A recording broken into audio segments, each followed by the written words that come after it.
الرحمن الرحيم ثم الصلاة والسلام على أشرف المرسلين نبينا محمد وعلى آله وأصحابه وسلم تسليما كثيرا وبعد إخوة إن شاء الله دائما مع درسنا في الصلاة donc toujours avec le cours toujours sur la prière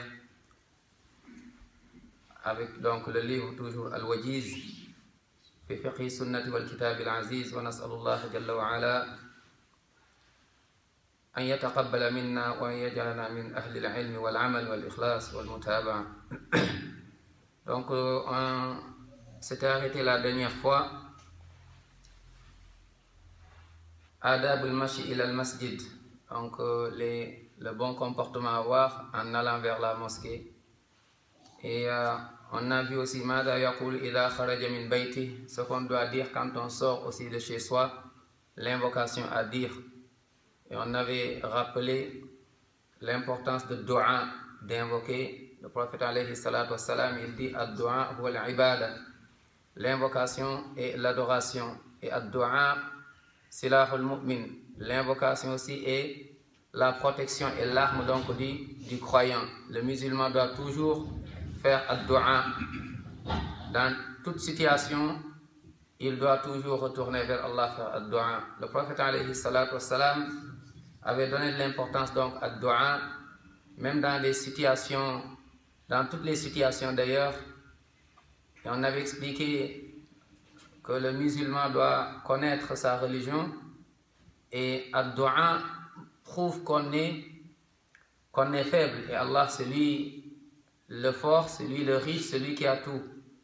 Quelqu'un qui ne fait pas de dua, qui ne demande pas à Allah, c'est un mauvais signe, c'est un signe d'orgueil. Allah subhanahu wa ta'ala wa qala rabbukum ud'uni astajib lakum. Votre Seigneur a dit donc demandez-moi, je vous donne, je vous réponds.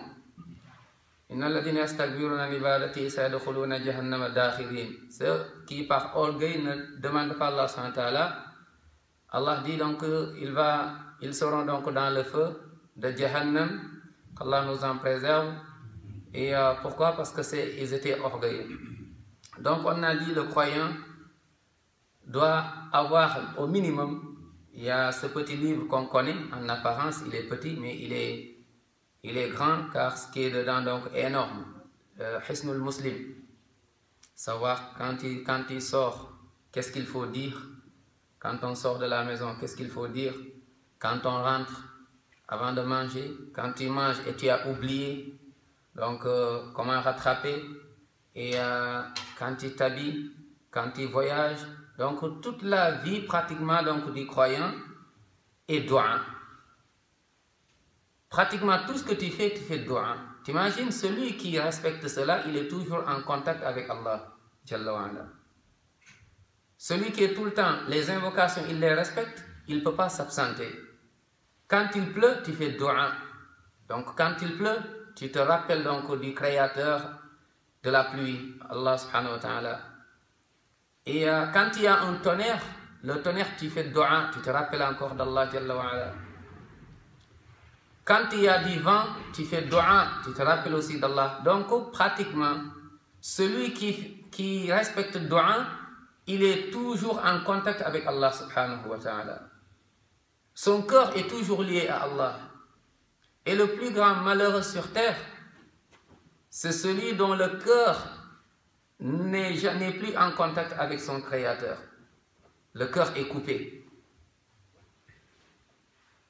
Le cœur, il vit en apparence, mais il est mort. Parce que son cœur est coupé d'Allah subhanahu wa ta'ala. Allah subhanahu wa ta'ala dit Afaman sharaha Allahu sadrahu lil islami fahuwa ala nurin min rabbih. Il dit Fawailun lil qasiyati qulubuhum min dhikrillah. Malheur à ceux dont les cœurs sont endurcis, sont durs. Le rappel ne passe plus. Ils ne sont plus en contact avec Jalla wa ala.